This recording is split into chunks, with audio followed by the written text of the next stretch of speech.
Salut la compagnie, c'est Jules Melon et aujourd'hui dans la Prociné Critique, je poursuis sur ma lancée Tim Burton, puisque désormais, je peux le dire, ce n'est plus un secret, je vais organiser un live sur cet artiste le dimanche 7 novembre à partir de 17 h avec des invités mystères, histoire de finir les vacances de la Toussaint en beauté. Mais en attendant, je reviens ici sur son second long métrage, sorti en 1988, Beetlejuice. Alors c'est bon, il n'est pas là, on est tranquille. Un film fantastico-horrifico-comique dans lequel nous retrouvons dans le rôle titre, mais pas vraiment principal, un certain Michael Keaton, avant les Batman. À ses côtés, la jeune Winona Ryder, 2 ans avant Édouard en main d'argent, Gina Davis, Alec Baldwin, Jeffrey Jones, qui jouera par la suite dans 2 autres Burton, Ed Wood et Sleepy Hollow, Catherine O'Hara, vous savez, la maman de Kevin dans Maman, j'ai raté l'avion, Glenn Shadix ou encore Sylvia Sidney qui interprétera la grand-mère dans Mars Attacks. Alors, pour faire un synopsis, c'est pas facile, je vais essayer. Il s'agit de l'histoire d'un jeune couple, les Maitland, qui a tout pour être heureux dans une grande maison à la campagne. Le mari fait des maquettes et tout. Et un beau jour, alors qu'ils reviennent du village, ils vont éviter un chien sur un pont et avoir un accident. Plouf, ils tombent dans la rivière. Alors ils rentrent chez eux complètement déboussolés, se rendent compte que le temps passe bizarrement, et ils doivent faire face à la réalité. Ils n'ont pas survécu, ils sont décédés, et oui, et bloqués dans cette demeure qui reste la leur, parce que dès qu'ils mettent le pied à l'extérieur, ils se retrouvent dans un monde étrange. Apparemment ce serait Saturne, avec des vers géants façon Dune, mais bon, on est quand même avec le style Tim Burton ici. Et voilà, ils décident quand même de rester. De toute façon, ils n'ont clairement pas le choix, mais ils aimaient ces lieux. Et surtout, ils sont condamnés à errer pendant 125 ans, à hanter l'endroit, après un passage dans une sorte de purgatoire, dans une salle d'attente, voilà. Et des nouveaux propriétaires débarquent, venus de New York, en mode un peu bourgeois, qui ne respectent pas grand-chose, notamment la femme avec son goût assez étrange pour la décoration.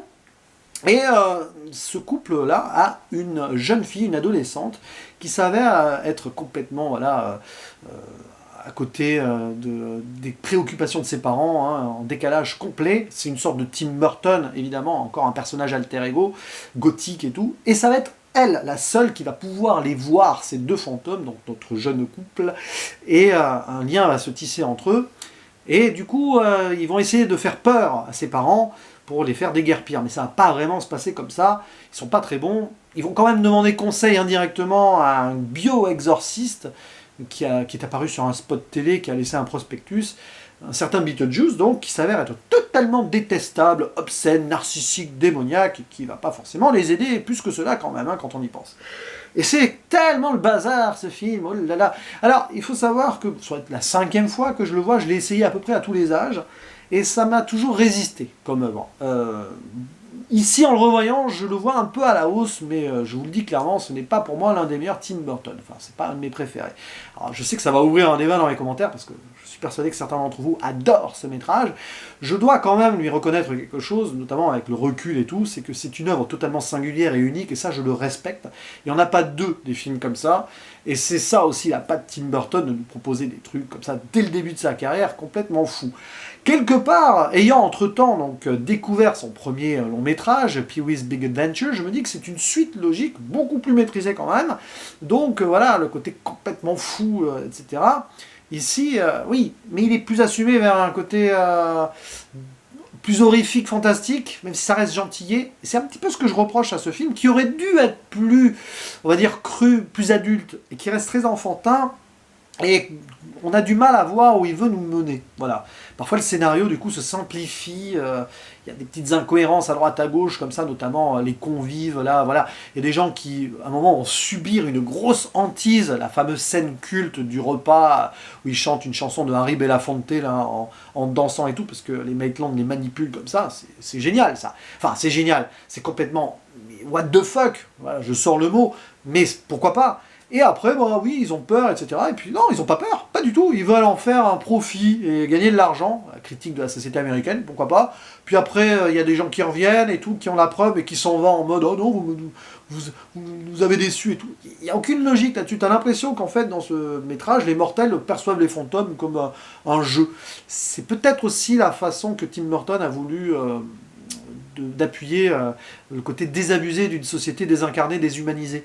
Voilà, c'est peut-être ça aussi, en fait, ce film. Mais bon, ça part un peu dans tous les sens, et il y a quelques choix qui sont particuliers. Déjà, l'idée d'intituler ce film Beetlejuice, pourquoi? Sachant que donc le personnage de Michael Keaton n'apparaît même pas 20 minutes dans le film.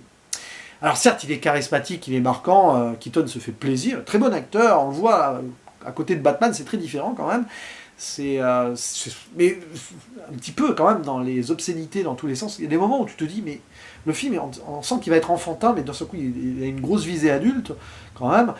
C'est bizarre, quoi. On est toujours entre deux tons. Et oui, ça s'appelle Beetlejuice, alors que c'est clairement pas le personnage principal, même si c'est quand même lui l'antagoniste numéro 1, le seul vrai antagoniste, quoique le couple venu de New York en soi, c'est les antagonistes numéro 1, hein, faut pas se leurrer. Non, voilà, je sais pas, c'est pourquoi pas. En tout cas, c'est sûr que ça donne des scènes qui visuellement sont sympas. Hein, quand il y a des transformations, souvent en stop motion d'ailleurs, hein, Tim Burton se fait plaisir, il y a un bel univers.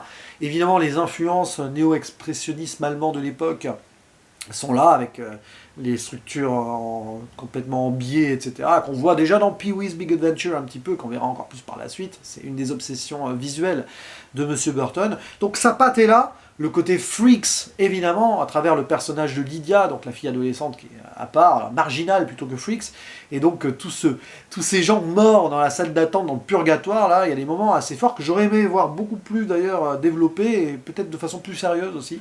Finalement, ce film manque peut-être un peu de sérieux pour être marquant pour moi. C'est très étrange, hein, ce que je dis. J'aime bien le côté décalé de Tim Burton. J'aime beaucoup Mars Attacks, par exemple.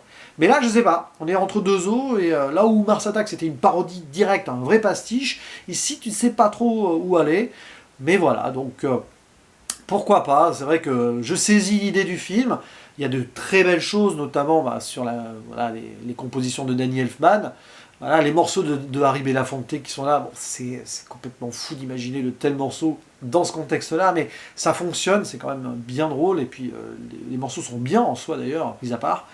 Mais je sais pas, c'est un film qui me laisse un petit peu sur le carreau, un tout petit peu, parce que j'aime quand même ce film. Voilà, j'ai une certaine affection pour celui-ci, surtout là, après ce visionnage.